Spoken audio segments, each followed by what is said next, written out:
Baik, kita masuk ke sub pokok bahasan selanjutnya, yaitu deskriptif statistik.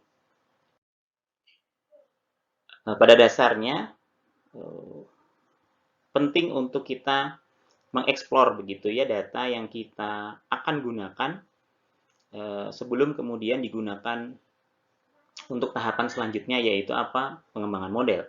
Seperti yang kita tahu bahwa data exploration adalah tahap yang perlu dilakukan setelah data preparation atau data pre-processing.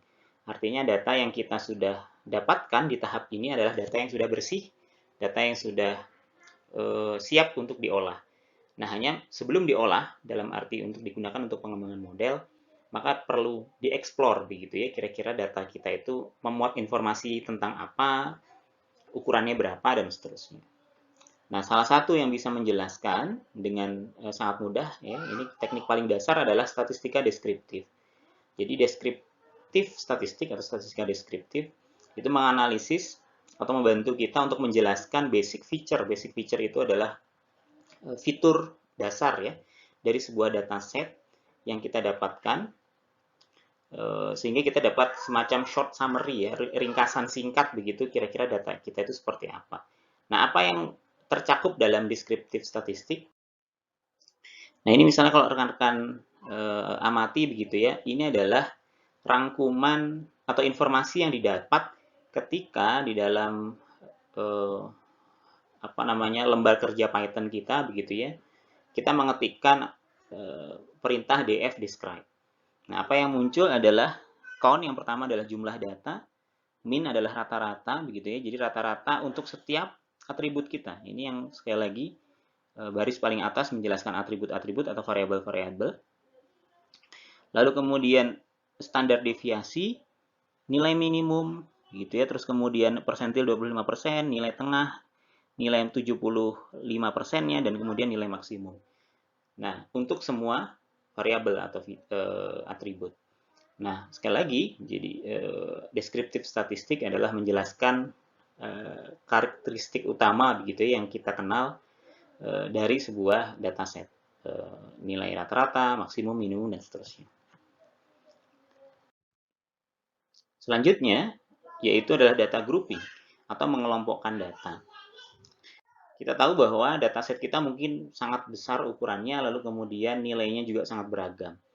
Maka dalam rangka untuk lebih memahami dari dataset yang kita punya, akan lebih mudah kalau kita mengelompokkan data kita sesuai dengan kategorinya, sesuai dengan apa kemudian sifat-sifat yang mempunyai kesamaan begitu ya.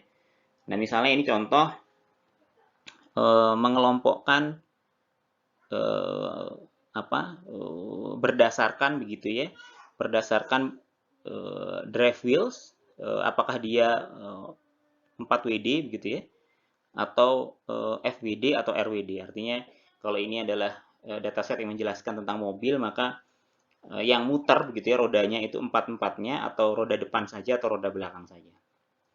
Nah, ini adalah stylenya gitu ya, apakah dia masuk sebagai sedan, wagon, terus kemudian hatchback dan seterusnya, lalu harga ya. Jadi bagaimana kemudian data ini bisa dikelompokkan begitu ya. Nah, misalnya dengan perintah group by ya, di bahasa pemrograman Python dengan library Panda. Jadi yang digunakan adalah variabel kategori, terus kemudian mengelompokkan data berdasarkan kategori gitu ya. Atau pilihannya adalah apakah hanya satu variabel, single variabel, artinya yang digunakan adalah satu atau beberapa variabel. Misalnya dikelompokkan berdasarkan tadi pola roda dan jenis badinya misalnya. Nah, dalam hal ini kita menggunakan dua ya, dua kategori atau dua atribut, dua variabel yang kita pakai. Di sini menggunakan group by begitu ya, drive wheels dan body style untuk mengelompokkan dataset berikut. Nah, tampilan lain kalau kita menggunakan pivot ya, pivot, ini juga bisa dikelompokkan seperti ini ya, ini dalam bentuk matriks.